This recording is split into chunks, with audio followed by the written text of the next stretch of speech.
kuliah dengan sebaik-baiknya ya. Oke.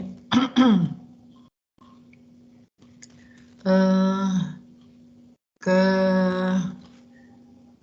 kuliah yang topik kedua kita membicarakan pencemaran air ya, pencemaran air sesuai dengan jadwal yang sudah kami sampaikan di awal. Kemudian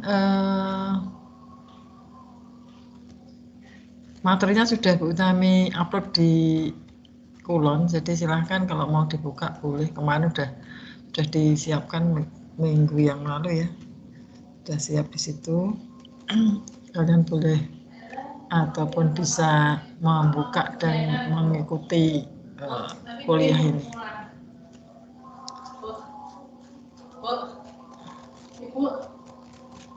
Iya.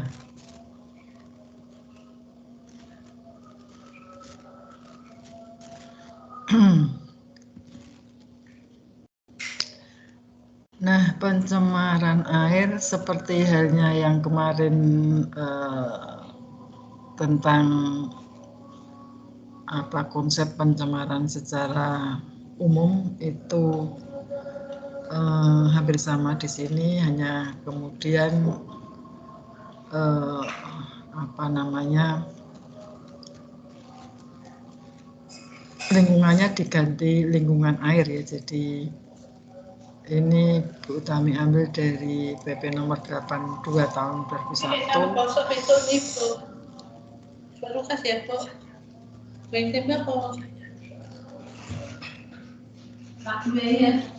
Jadi pencemaran air itu masuknya atau dimasukkannya makhluk hidup sama zat, energi, dan atau komponen lain ke dalam air oleh kegiatan manusia, sehingga kualitas air turun sampai ke tingkat tertentu yang menyebabkan air tidak dapat berfungsi sesuai dengan peruntukannya.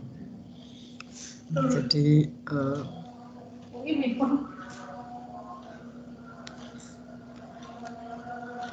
peruntukan air untuk macam-macam ya. Jadi untuk air minum, kemudian syarat untuk air mandi, syarat untuk air pengairan, kemudian apa namanya, irigasi atau pengairan, kemudian untuk tambak dan sebagainya itu ada sendiri-sendiri baku mutu baku mutunya ya. Jadi di sini sesuai dengan peruntukannya. Dan ini sama ya. Kalau diterjemahkan sama, jadi masuknya atau dimasukkannya makhluk hidup, elemen, energi atau yang lainnya sampai ke yang menyebabkan air tidak berfungsi sebagaimana peruntukannya. Ya. Kemudian tentang pengendalian pencemaran.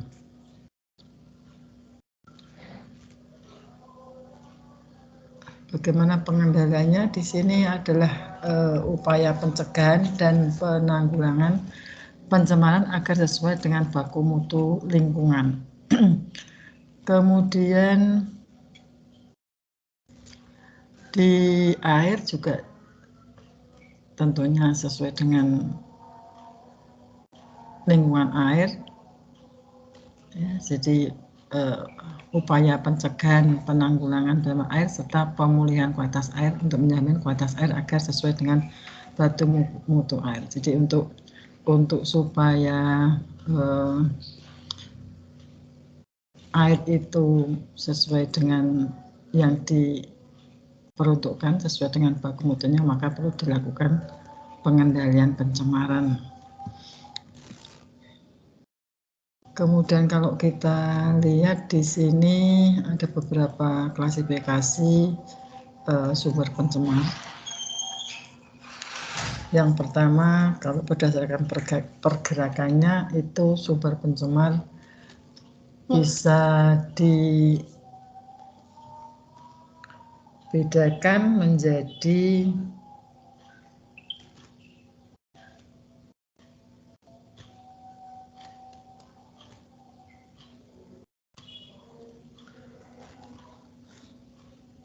sifatnya yang tetap dan juga sifatnya yang bergerak. Sesuai dengan apa namanya, istilahnya di sini yang tetap ya, mestinya tidak apa namanya menetap di situ, sehingga contohnya di sini dicontohkan ada industri, kemudian sumber pencemaran yang berasal dari rumah tangga dan juga pemukiman. Kemudian kalau sumber pencemar yang sifatnya bergerak tentu saja yang dibawa oleh transportasi ataupun kendaraan bermotor ya. Jadi bergerak sesuai dengan tujuan dari kendaraan tersebut. Kemudian kalau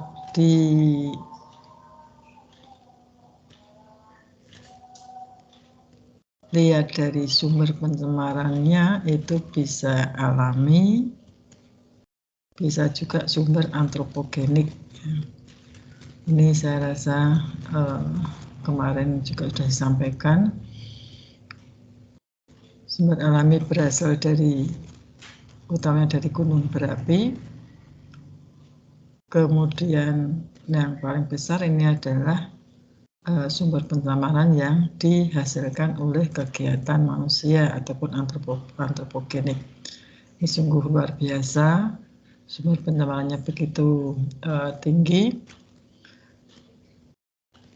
Nah ini dari pemukiman, kemudian industri juga demikian besar, dan juga transportasi yang semakin hari juga semakin bertambah banyak, yang tentu saja akan berdampak pada beban dari lingkungan untuk apa namanya menerima polutan yang berasal dari transportasi.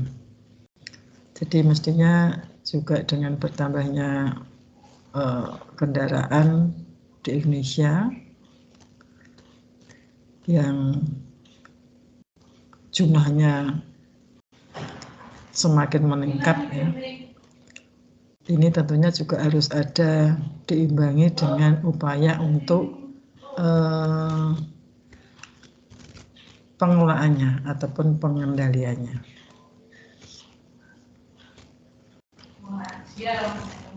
Kemudian kalau sumber pencemaran itu dilihat dari bagaimana dia menyebar, maka ada di sini dibedakan menjadi sumber pencemaran yang tersebar ataupun non-point source pollution. Ini biasanya berasal dari kegiatan-kegiatan peternakan, kemudian pertanian dan daerah pinggir kota yang membuang limbahnya itu tidak dikumpulkan menjadi satu ya, biasanya kan dibuang di apa namanya di selokan-selokan ataupun mungkin juga di atas permukaan tanah juga bisa. Kemudian dia akan merembes kemana-mana dan tentu saja akan berkumpul pada suatu badan air, sungai dan sebagainya, sehingga itu menimbulkan pencemaran. Jadi karena hanya merupakan letusan-letusan dan itu juga tentu saja kalau berkumpul menjadi satu menjadi jumlah yang cukup besar dan tidak tahu pasti titiknya itu di mana. Tapi kalau sumber pencemaran yang satu penyebarannya di satu titik, point source pollution, ini kita tahu apa namanya sumber pencemarannya ada di titik-titik tertentu. Contohnya di sini adalah pipa pembuangan industri dan juga pipa EPAL yang itu memang dibuang menjadi satu lubang pembuangan. Kemudian mungkin ini dibuang di sungai dan sebagainya. Jadi banyak sebetulnya juga yang dari industri-industri itu yang belum mematuhi apa yang seharusnya dilakukan, yang seharusnya sudah diatur dalam undang-undang, bahwa kalau membuang limbah itu seharusnya sudah melalui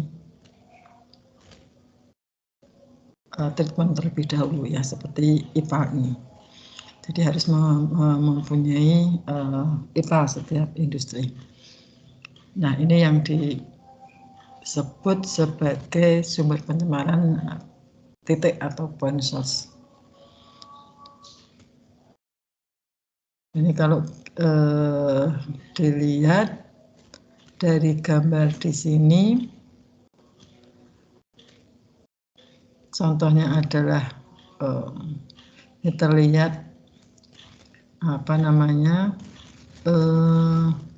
pipa-pipa pembuangan dari industri. Jadi titiknya jelas di sini.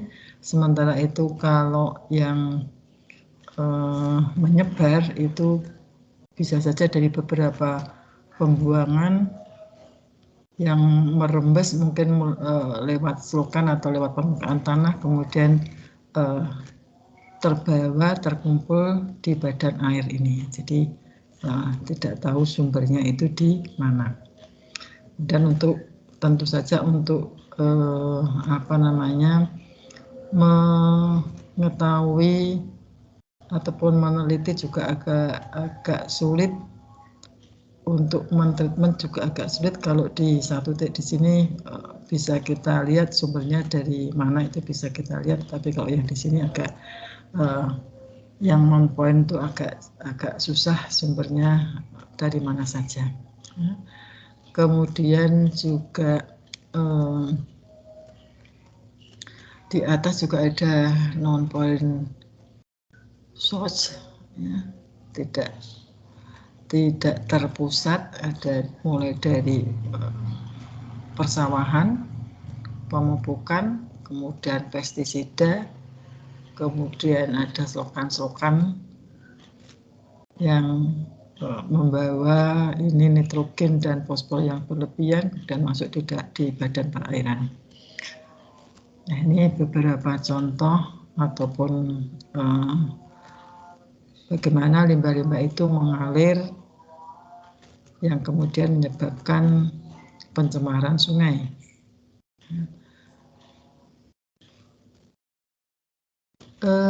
Bahan pencemaran air itu bisa dari pembuangan limbah industri, terutama di sini tentu saja yang mengandung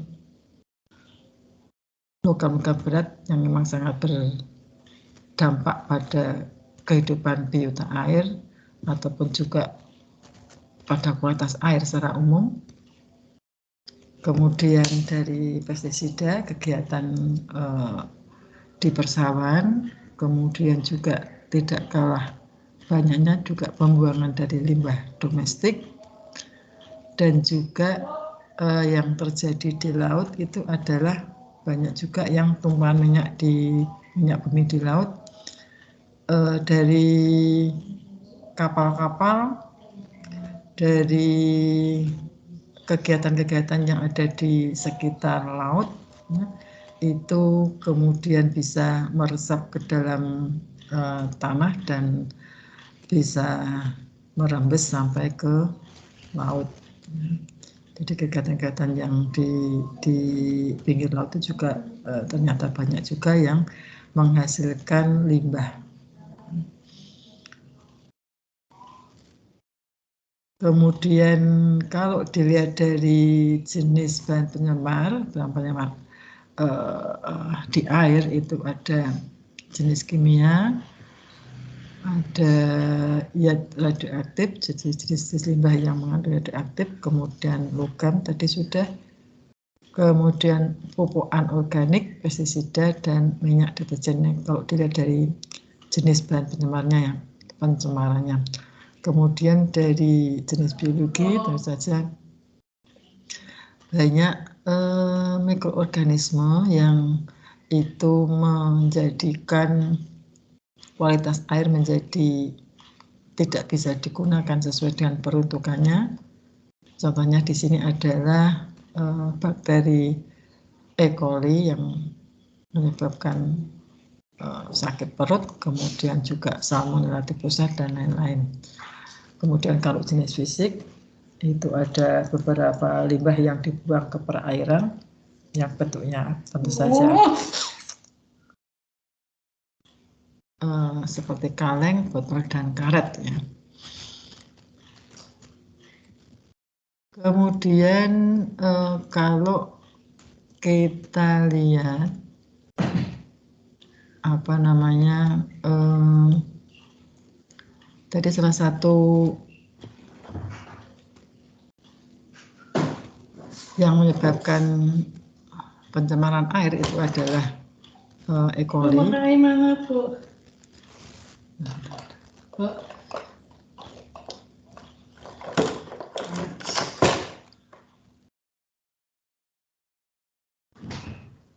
Berdasarkan keadaan E. coli ini bisa dikelompokkan jadi beberapa kelompok ya. Jadi kalau terutama di sini air minum ada yang kelompok yang sangat bagus, betul-betul tidak menemukan ataupun ditemukan bakteri E. coli, jadi bersih sekali. Kemudian air minum yang dikatakan ataupun masuk kategori memuaskan, ini ternyata masih bisa, tetapi di sini ada E. coli-nya, tapi sebetulnya cukup sedikit ya, tapi dalam 100 ml itu juga volume yang kecil, itu ada 1 sampai 2 E. coli. Kemudian kalau diragukan itu 3 sampai 10. Kemudian kalau kotor itu masuk kotor itu ada lebih dari 10 E. coli. Jadi apa namanya, kalau mau sehat ya tentunya kita harus menggunakan air minum yang memang betul-betul tidak mengandung E. coli-nya. Jadi kalau sudah masuk yang jelek itu tentu saja ini cukup banyak ya, 10 ml ada 10 E. coli cukup banyak, tentu saja ini juga akan menimbulkan sakit ya. Kemudian kalau untuk syarat mandi terkait dengan kehadiran E. coli di sini, dalam 100 ml itu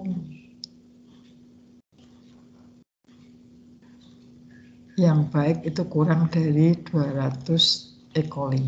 Dalam 100 ml 200 E. coli ini sebetulnya juga cukup berisiko ya, berisiko untuk bisa dipakai untuk mandi, karena kadang-kadang kalau kita mandi juga mungkin ada beberapa yang masuk ke dalam mulut kita ya.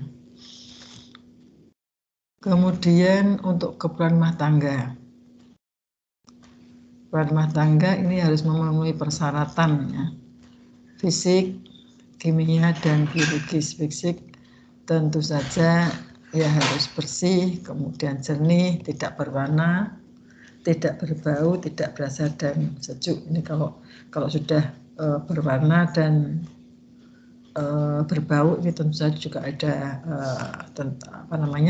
airnya mestinya harus diwaspadai ya. Tentu saja ada beberapa proses-proses kimia yang ada di situ yang menyebabkan air itu menjadi tercemar, masuk ke dalam kategori tercemar. Ya. Kemudian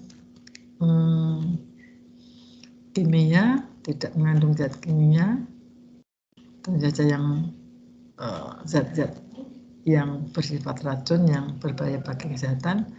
Kemudian kalau yang biologis sama seperti tadi, tidak mengandung mikroorganisme yang sifatnya memang patogen ya, patogen, sehingga akan menyebabkan sakit di tubuh manusia. Kemudian ini sama seperti tadi ya. Nah, ini hal-hal yang menyebabkan terjadinya polusi air. Di sini tadi sudah disampaikan ada aktivitas manusia dan juga dari alam ya, dari gunung berapi yang mengeluarkan sulfur. Kemudian juga di sini ada polusi panas dan sebagainya. Kemudian polusi di dalam freshwater sendiri, yang polusi di air, ini di antara lain adalah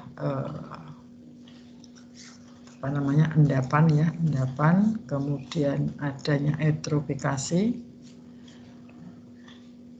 di mana eutrofikasi di sini akan ada ataupun didapatkan konsentrasi dari nitrat, fosfat, dan amonia yang sangat tinggi, sehingga akan menjadikan blooming alga dan mungkin jenis-jenis tumbuhan yang lainnya, karena kesuburannya meningkat. Kemudian juga di sini di dalam polusi di freshwater ini juga adanya di sungai, adanya logam-logam berat ya, seperti CD, PB, dan CR. Ini karakteristik dari air yang terkena polusi, biasanya dia memiliki turbiditas yang tinggi, kemudian keruh ya, low transparansi, kemudian DO-nya juga rendah. Kalau DO-nya rendah, biasanya BOD dan COD-nya tinggi. Kemudian aktivitas dari fotosintesiknya juga rendah. Nah, ini karena memang di dalam perairan kalau terjadi ataupun airnya mengandung limbah, otomatis juga biota-biota yang berfotosintesa itu juga akan mengalami gangguan, sehingga proses fotosintesa akan berjalan dengan lambat ataupun rendah. Kemudian ini jenis-jenis pencemar yang ada di perairan yang masuk di air. Ada agen infeksius jenisnya, ini limbah-limbah yang berasal dari sebetulnya rumah sakit juga ini masuk agen infeksius. Di sini sumber utamanya adalah limbah dari manusia dan hewan. Tapi kalau yang kemarin itu pada saat pandemi, agen infeksiusnya ini sangat tinggi ya, sangat tinggi. Terutama tentu saja yang bentuknya itu padat ya, bentuknya padat. Itu sampai setiap hari itu bisa berkilo-kilo, beratusan kilo sampai ton jumlahnya yang dipusatkan di Jakarta saja. Pada saat pandemi luar biasa ya, pencemarannya sangat tinggi sekali, khususnya dari rumah sakit, limbah-limbah rumah sakit. Nah, limbah rumah sakit itu pun juga mestinya harus ada pengolahan limbah tersendiri, IPA-nya harus ada, karena kita tahu bahwa banyak sekali kotoran-kotoran manusia yang yang dibuang ke lingkungan. Ya. Lingkungan. Kemudian jenisnya yang lain adalah limbah yang membutuhkan oksigen. Ya. Di sini sebagai contohnya adalah limbah-limbah yang sifatnya organik, ya, di mana di situ oksigen akan digunakan untuk merombak, mendegradasi limbah-limbah organik. Contohnya di sini adalah limbah dari hewan dan sisa tumbuhan. Ini sangat memerlukan oksigen untuk bisa mendegradasi.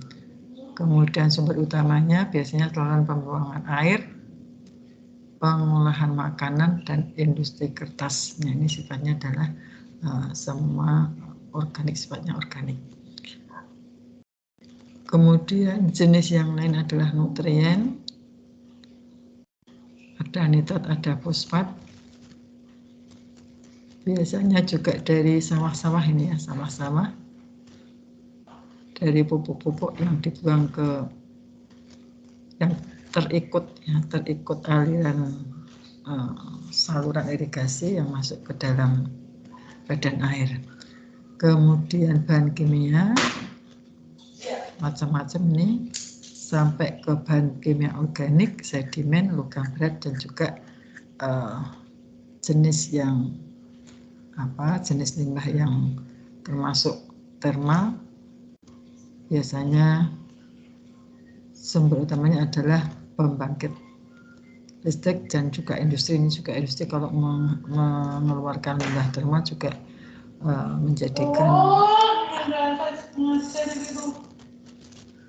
menjadikan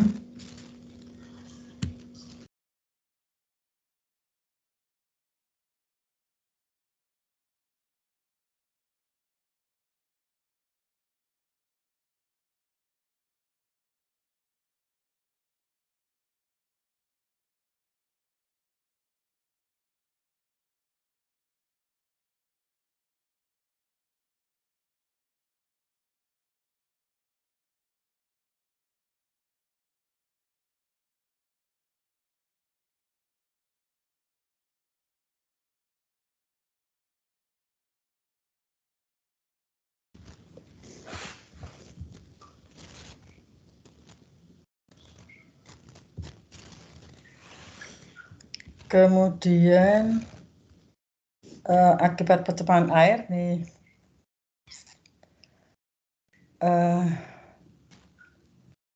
tentu saja yang pertama timbul berbagai penyakit. Kemudian ini kalau masuk di tubuh manusia dan sebagainya. Kemudian penurunan oksigen terlarut,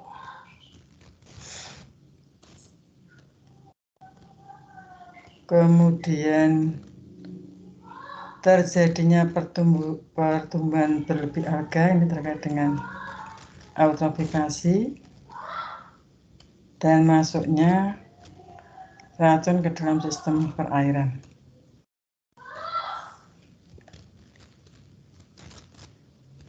Nah,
Mohon maaf Ibu, suara Ibu termute.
Halo.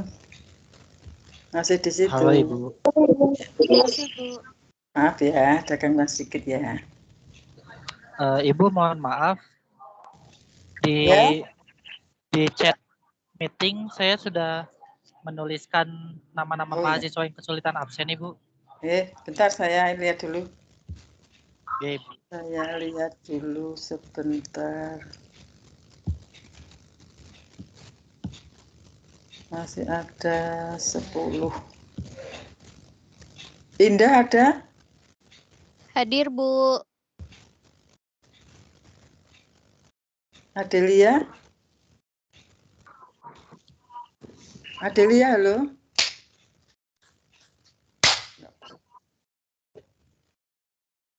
Adelia hadir enggak ya? Ada ya? Di Haven enggak bisa.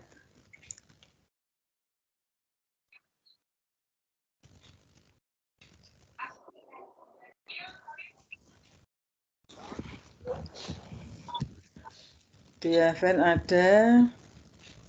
Hadir Ibu. Nggih. Amira? Halo Amira?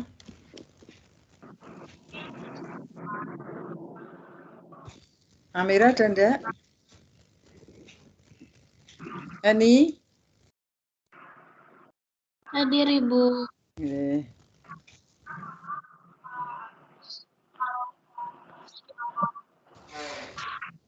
Terus Siti Julfa? Hadir, Bu. Dita Nur? Hadir, Ibu. Nur Zafira? Nur Zarifah? Nur? Halo, Ibu. Mohon maaf, Amira Salsabila hadir, Ibu. Oh ya, dipanggil kok tadi. Maaf, Ibu, di sini lagi hujan lebat, Ibu. Oh. Oke. Nur Zafirah? Ada? Nur? Nur Zafirah enggak ada. Priscilia? Prisil? Hadir, Bu. Priscila hadir. Gian Purnamasari? Hadir, Bu. Oke. Yang tidak hadir 2 ya. Oke, kita kembali ke ini lagi tadi yang akibat dari pencemaran air. Kalau di dalam tubuh tentu saja menimbulkan banyak penyakit. Kalau di perairan tentu saja yang terdampak adalah biotanya. Terutama di sini adalah penurunan oksigen terlarut ya, DO-nya itu sangat kecil. Kemudian terjadinya pertumbuhan berlebih alga. Kemudian masuknya racun ke dalam sistem perairan dan di sini dapat berakumulasi pada makhluk hidup di perairan. Jadi ini adalah nanti prosesnya biomagnifikasi. Jadi yang racun atau logam berat di perairan nanti akan berimbas pada biota-biota yang lainnya. Kemudian juga kalau termakan manusia di rantai makanan juga akan terakumulasi menjadi banyak dan akan menyebabkan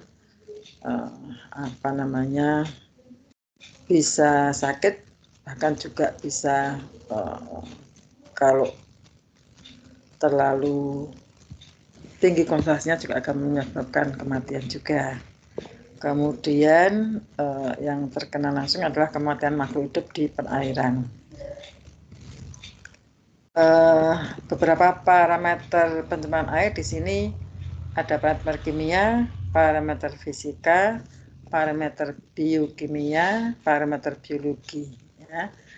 Jadi kalau kalian melakukan penelitian di air, ini hal-hal yang perlu diukur, ya. Faktor lingkungan yang perlu diukur, yang tentu saja ini akan berdampak pada kehidupan biota yang ada di air, baik itu mungkin penelitian plankton, kemudian mungkin juga bentos, mungkin juga ikan dan sebagainya. Kemudian, nah ini ada dituliskan di situ ada beberapa hewan yang bisa dipakai sebagai bioindikator. Salah satunya ada contohnya di sini adalah siput dan planaria. Ini sangat peka terhadap pencemaran sehingga kalau air yang mengandung zat pencemar sedikit saja, siput dan planaria itu akan tidak kuat dan tentu saja akan tidak bisa hidup di situ. Nah, ini juga bisa diindikasikan bahwa kalau ada siput dan planaria berarti di situ perairannya adalah bagus, ya, tidak tercemar. Kemudian hal yang berbeda yaitu cacing tubifex, ya, tubifex. Ini termasuk bentos, ya. Ini cacing ini akan sangat tahan terhadap pencemaran, terutama pencemaran organik. Jadi walaupun pencemaran tinggi, tapi cacing ini bisa tahan hidup di lingkungan yang tercemar. Kemudian capung itu juga merupakan hewan yang peka terhadap pencemaran air, sehingga kalau waktu zamannya kita masih kecil itu banyak sekali di sungai-sungai itu ditemukan capung-capung, ya, capung-capung yang capung itu macamnya ataupun jenisnya banyak sekali di situ, sehingga bisa mengindikasikan bahwa udara ataupun air yang ada di sekitar capung itu bersih. Tapi kalau sekarang itu kalau melihat sungai-sungai yang sekarang itu kelihatannya sangat jarang kita menemukan capung-capung yang dia hinggap di lingkungan yang berair, ya, yang berair seperti itu. Sehingga memang bisa dikatakan bahwa air-air yang sekarang itu sudah tidak seperti dulu lagi, sudah mulai banyak yang kena cemaran. Kemudian indikator pencemaran air itu bersih atau tidak itu bisa dilihat pH-nya. Jadi pH-nya kalau kurang dari 5, sangat asam dan mungkin sangat basah, itu juga akan terjadi pencemaran air. Kemudian suhunya itu kalau normal 25 derajat Celcius, tapi kalau itu suhunya mungkin mendadak sangat tinggi, juga kemungkinan juga akan terjadi pencemaran air. Kemudian yang selanjutnya tentu saja tidak berwarna, tidak berasa, dan juga tidak berbau. Ini yang bagus. Kemudian DO-nya rendah, ini yang tercemar. Kalau DO rendah berarti biasanya POD-nya tinggi, bahan organiknya tinggi di sini. Kemudian ada COD, jumlah oksigen dalam organik yang diperlukan untuk mengoksidasi bahan organik secara kimiawi dalam 1 liter ini juga tinggi. Kemudian tentu saja logam berat kandungan logam berat yang ada di perairan juga menjadikan indikator bahwa terjadi pencemaran air ataupun tidak. Kemudian ini masalah-masalah yang terjadi di danau biasa mengalami eutrofikasi karena biasanya di situ ada dekat-dekat dengan sawah sehingga akan ada nutrien-nutrien seperti N dan P yang masuk ke dalam perairan danau, kemudian akan menyebabkan yang namanya eutrofikasi, sehingga di sini akan blooming alga, contohnya mikrosistis, kemudian pertumbuhan yang luar biasa dari makrofit seperti enzim gondok, kemudian ada salvinia dan juga hydrilla fertilizar juga banyak sekali. Ini menyebabkan masalah di danau. Kemudian dampak eutrofikasi nanti bisa dibaca sendiri ya. Di sini ada bertambahnya biomasa fitoplankton, kemudian juga bertambahnya vegetasi yang tingkat tinggi ya, yang berbunga di sini seperti kelompok-kelompok spermatofita, kemudian tadi sudah adanya alga yang blooming, kemudian bertambahnya biomasa bentos dan perifiton, dan sampai terakhir nanti menjadikan ataupun menurunkan estetika ataupun keindahan dari nilai air itu sendiri ya. Jadi kalau terjadi eutrofikasi itu otomatis keindahan dari air kalau dilihat juga tidak baik ataupun tidak bagus. Kemudian masalah-masalah ataupun status air yang ada perairannya di Indonesia ini sangat ditentukan oleh aktivitas dari manusianya sendiri, terutama adalah yang ada di daerah aliran sungai ini yang untuk kondisi dari sungai ya.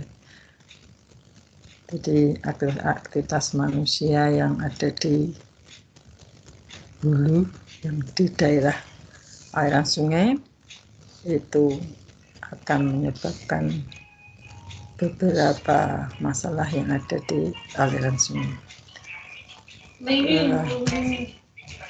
Masalahnya di sini ada deforestasi, penggundulan hutan yang ada di bagian atas, kemudian akan menimbulkan laju sedimentasi yang tinggi, dan juga erosinya juga tinggi.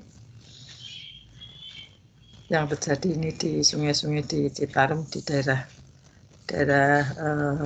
Jakarta ya, kemudian juga di Bengawan Solo. Kemudian menjadikan juga terjadinya banjir di musim penghujan dan juga musim kemarau yang sangat panjang. Aktivitas industri juga akan sangat berpengaruh terhadap polusi, terutama adalah polusi organik dan juga logam berat. Di sini juga masalah yang ada di Sungai Indonesia adalah adanya urbanisasi dan mobilisasi dari masyarakat yang tinggal di sekitar sungai.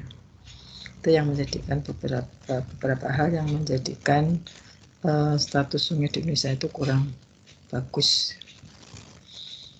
Ini kasus-kasus aktual yang terjadi di Indonesia, ini mungkin di daerah-daerah yang padat penduduk seperti di Jakarta ya, ini banyak kalau lihat seperti itu.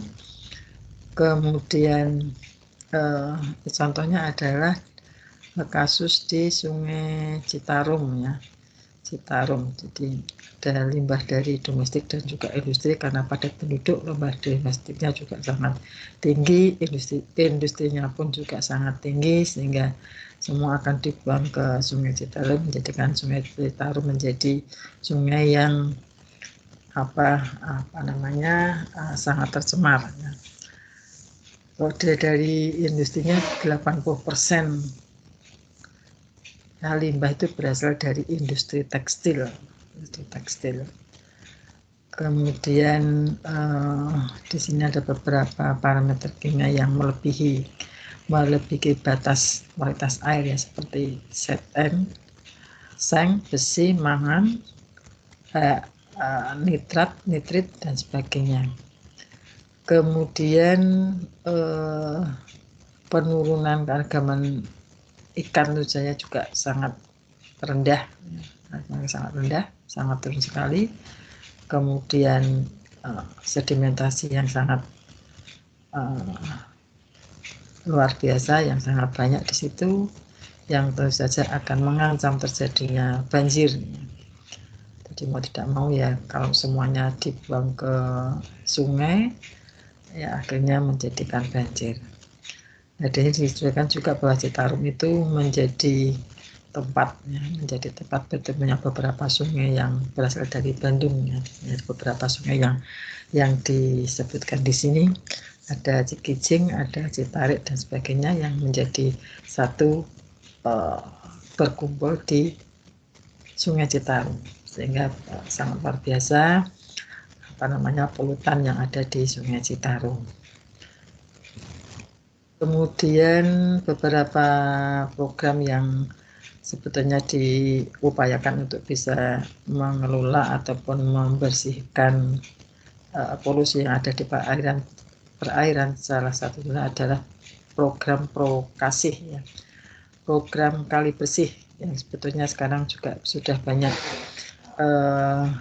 komunitas-komunitas yang bergabung pada program-program ini. Ada, kalau di Semarang ada Sri Kandi yang cinta sungai, kegiatannya adalah membersihkan sungai-sungai yang ada di Semarang sini ya. Kemudian ini diinisiasi oleh KLH. Kemudian program rehabilitasi dari Kementerian PU. Kemudian juga reforestasi di daerah.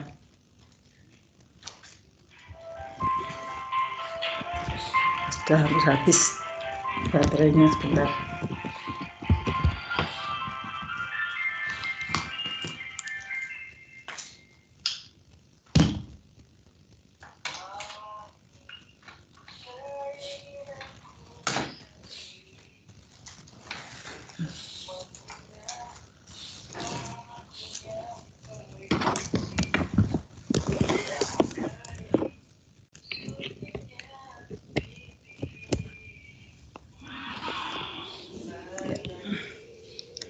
Di beberapa program yang diupayakan untuk bisa menanggulangi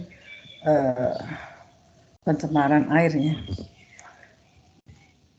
Kemudian kasus-kasus yang dulu pernah terjadi, kasus yang sangat mengerikan, itu adalah tragedi Minamata. Barangkali kalian juga sudah sangat sudah mengenal ya tentang tragedi Minamata yang terjadi di Jepang ya, di Jepang. Kemudian yang menjadikan korban-korban yang demikian menyedihkan ya, karena berakibat pada bayi-bayi yang dilahirkan menjadi cacat ya. Dan seperti ini, jadi menjadi perhatian yang sangat tinggi bagi pemerintah untuk bisa kemudian menghindari supaya hal ini tidak akan terjadi lagi.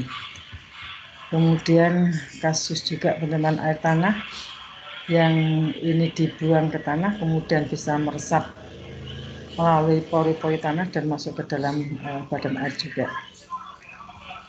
Kemudian ini pencemaran pesisir atau badai laut yang merembes juga ke limbah-limbah yang di darat akan merembes juga ke laut sehingga menimbulkan pencemaran yang ada di laut.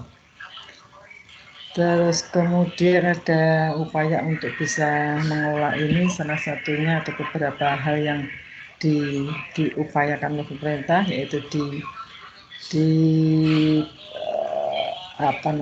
disusunnya undang-undang tentang pengelolaan lingkungan tadi, yaitu nomor 18 tahun 2001, yang harapannya sebetulnya juga ingin supaya semua itu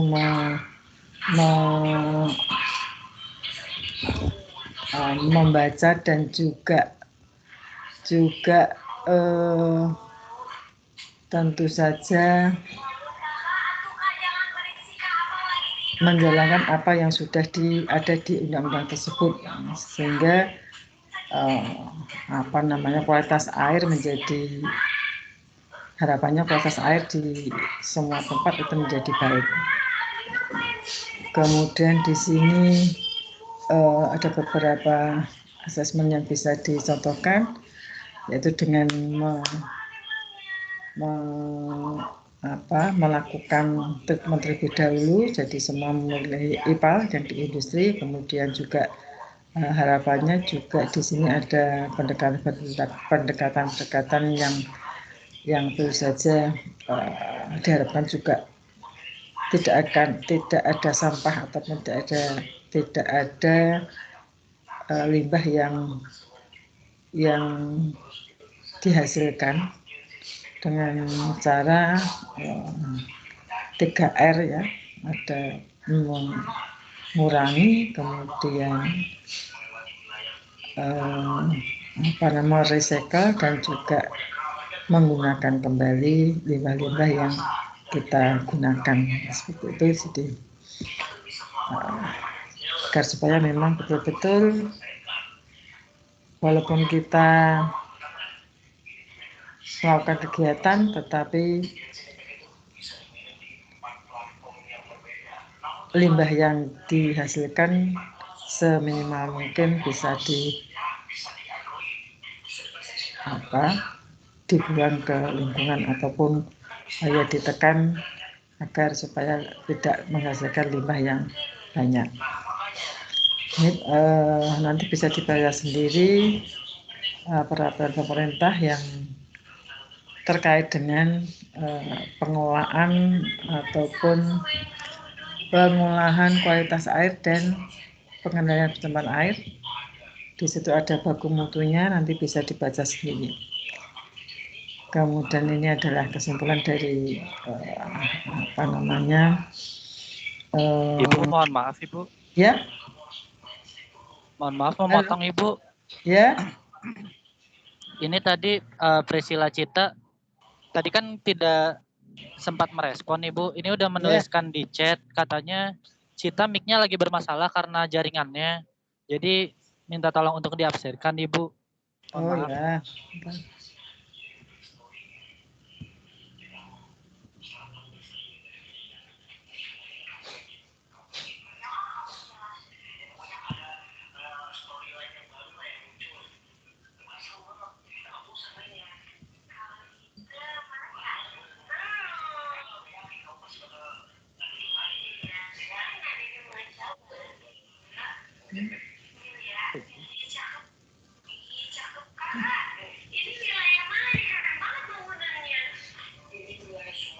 Jadi Cita kan enggak ada ya? Maaf Bu, sepertinya tadi udah saya lihat udah diabsenkan. Sepertinya Iya, emang karena jaringan. Ya? Sebenarnya karena jaringannya jadi belum masuk ke Citanya. Maaf Ibu mengganggu. Oh iya. Sudah kayaknya ya. Ya. Oke. Konklusinya nanti bisa dibaca sendiri ya. Dari apa yang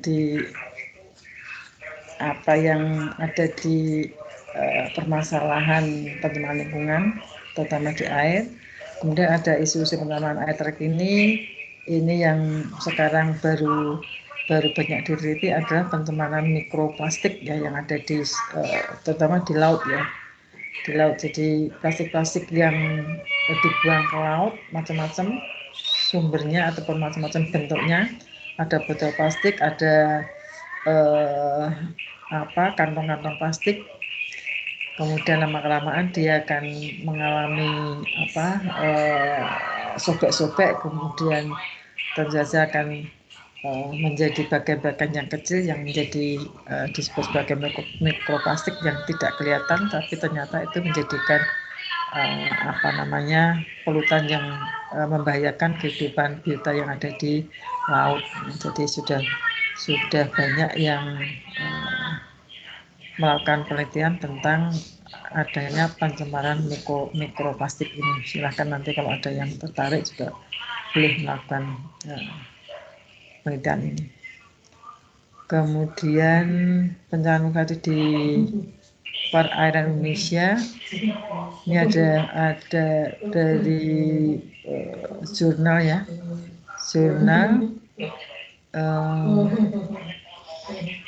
tentang penelitian mikroplastik. Kemudian kalau ini yang terjadi di Magelang ini juga belum lama, ada beberapa hewan yang ikan-ikan yang mati tanpa sebab. Ini sebetulnya juga karena adanya limbah yang ada di perairan. Nah, yang terakhir ya perlu diingat bahwa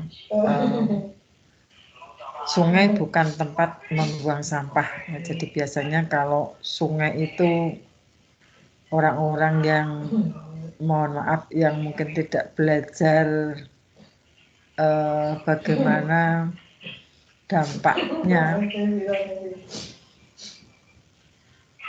kalau terjadi pencemaran air, sehingga mereka dengan sangat mudah atau kadang juga kalau ada sungai mereka akan senang sekali karena sampah akan mereka buang di sungai ya. Dan ya dibuang begitu saja apapun di sungai sehingga mereka memang kemudian menjadikan sungai menjadi tempat pembuangan sampah. Jadi kita yang tahu tentang hal ini ya semestinya tidak melakukan hal tersebut. Oke, terima kasih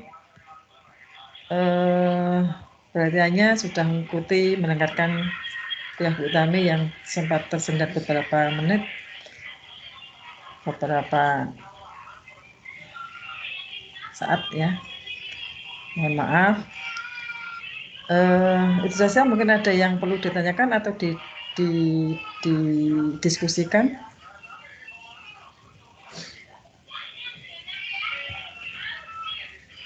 Dari saya cukup jelas Ibu. Mungkin perlu Bu Utami ingatkan untuk besok, pertemuan besok sudah mulai ya di Haven ya? Sudah dibentuk kelompoknya? Enggak Ibu. Nggih. Kelompoknya sudah saya share ke teman-teman Ibu. Oke. Tadi yang disampaikan di Haven ada beberapa mahasiswa yang ikut konversi ya, konversi nilai ya. Konversi. Iya Ibu. Itu maksudnya nanti tidak ikut ujian atau bagaimana ya di Haven Bu Utami itu kadang nggak begitu paham dengan program-program itu ya. Kemarin saya udah sempat ngobrol sama Mas Sugi Bu. Jadi untuk yang konversi mata kuliah itu memang nilainya nanti dari pembimbing MBKM Ibu. Jadi dari untuk mahasiswanya sendiri diperbolehkan untuk ikut kelas, tapi tidak bisa mendapatkan nilai dari dosen pengampu. Jadi tidak mengikuti ujian ataupun penugasan Ibu. Iya. Ya berarti tidak usah absen ya, Haven ya? Iya Ibu, tidak perlu absen. Tidak perlu absen. Oke. Ya nanti biar yang menghitung biar masuki aja Bu Utami tidak tahu ya. Untuk absennya kalau yang tidak absen kan berarti Mas Uki tahu bahwa itu memang konversi ya. Jadi mereka kan boleh datang, boleh enggak toh? Tidak wajib. Iya Ibu. Jadi untuk yang konversi sendiri di IRS-nya sudah tertulis kalau kelasnya mengikuti MBKM Ibu. Jadi memang seharusnya sudah tidak memasuki sistem lagi untuk absensi. Oh iya. Iya. Ya, terima kasih informasinya Diaven. Oke, Sama-sama, Ibu. kalau tidak ada yang perlu didiskusikan, Bu Utami cukupkan sampai di sini saja untuk kuliah malam hari ini, dan ketemu lagi untuk minggu depan. Bu Utami tutup ya dengan wassalamualaikum warahmatullahi wabarakatuh. Selamat malam semuanya, selamat istirahat.